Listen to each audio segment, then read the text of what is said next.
This week's movies: Something in the Air, What Maisie Knew, and Iron Man 3.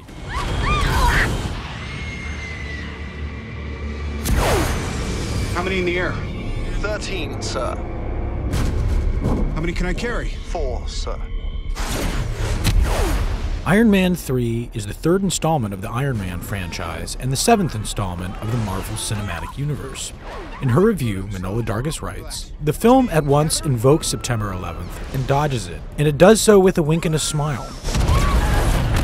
It's not the first movie to do so by any means, but the proximity of its highly publicized release with the Boston Marathon bombings makes it the latest, most conspicuous example of how profoundly disconnected big studio movies of this sort are from the world in which most of us live." Some people call me a terrorist. I consider myself a teacher.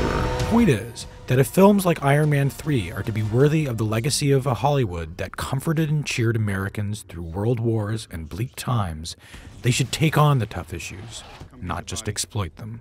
There's no politics here, it's just good old-fashioned revenge. Oh, why do you know better? No.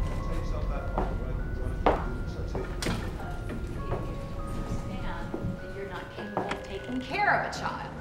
Oh, why do you know better? Adapted from a short novel by Henry James, What Maisie Knew is about a child caught in a custody fight.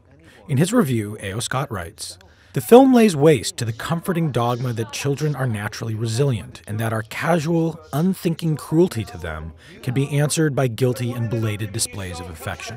It accomplishes this not by means of melodrama, but by a mixture of understatement and thriller-worthy suspense." I'm not taking her. I'm not taking her. They gave her to me. The viewer of What Maisie Knew, devastated and relieved by this intimate tale of betrayal and perseverance, is left in a divided state of confusion and amazement, with ample room for wonder. You get higher than that? No! Is that it?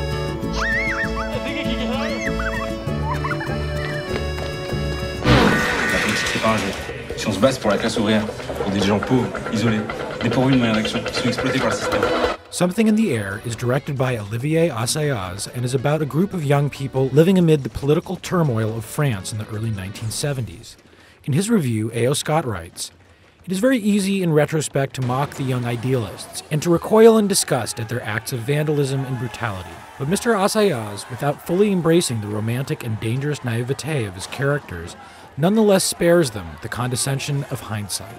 It is possible to imagine a sequel in which they might go out for a drink and reminisce about the old days, but they would be unlikely to capture them as vividly or as honestly as Mr. Assayas has." William Worthy's and Worthy turned to Arno. Went down to Cuba, he's not American anymore.